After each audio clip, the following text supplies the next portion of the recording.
Hello, I'm Susan Stewart, Executive Director of AHEC West.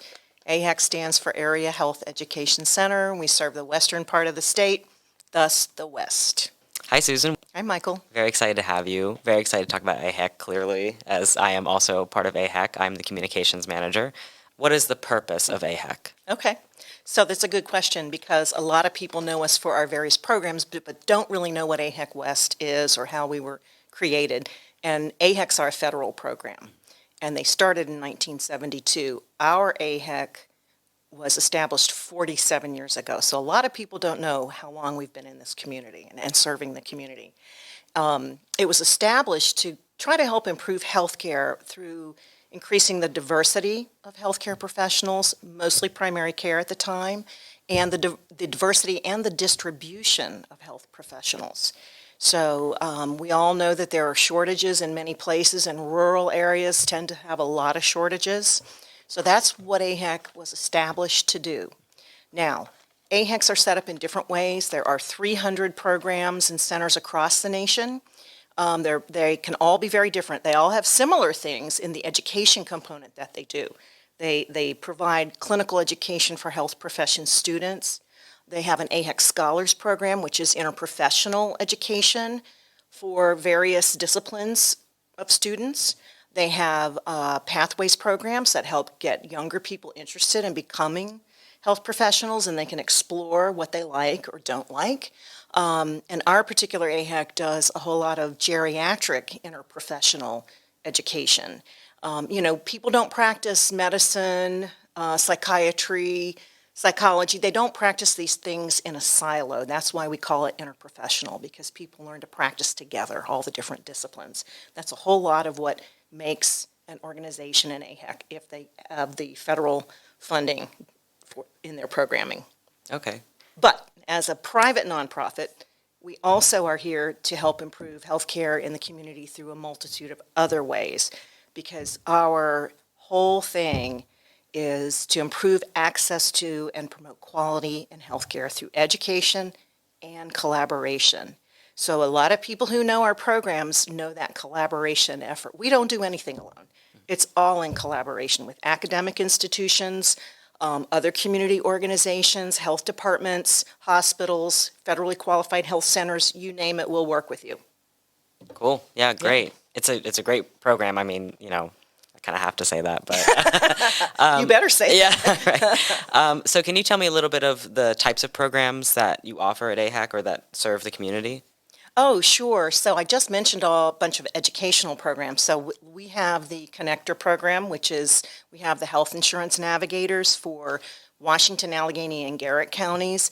We also do some Connector programming health insurance outreach in Frederick County, along with Washington, Allegany, and Garrett counties. That's one big one. We have our regional oral health coordinator who is educating people on oral health in a multitude of ways, also trying to get young people interested in becoming oral health care providers of any sort, dental, hygienist, assistant, whatever's needed, because it's all needed. We also have some more educational programs that a lot of people are not aware of. We are a state-accredited community health worker training program. We love training community health workers. It's a burgeoning field in the state of Maryland and actually across the country.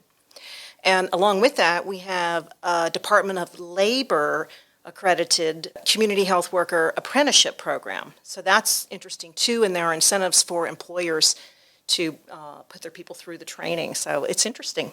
We also have the Healing Allegany program.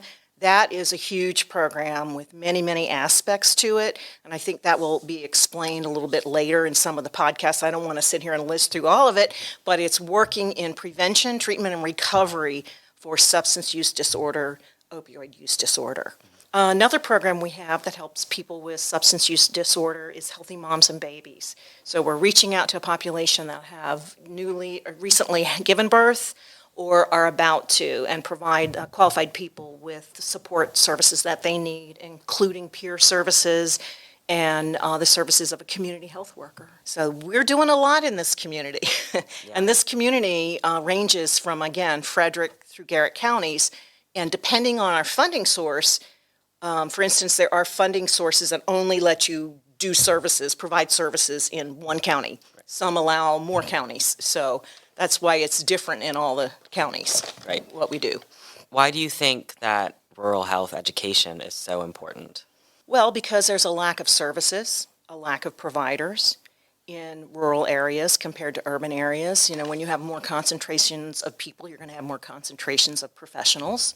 So I do think it's critical that people learn how to practice in a rural area and understand the uniqueness to rural areas.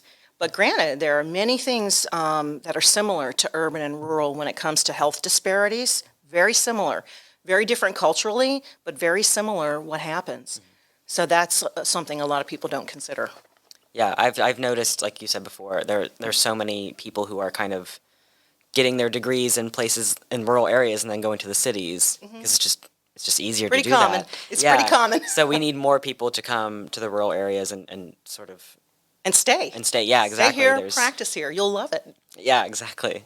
You know, your staff is really where it's at. And it's a whole bunch of people, about 28 people who care, who really care about the communities they live in and they serve, and the people they're serving. And they care about the quality of the programs. So I think I love the AHEC West staff. I'm proud to call them, you know, part of me, part of my team. Thank you, Susan. Thank Well, you you're for being welcome. here.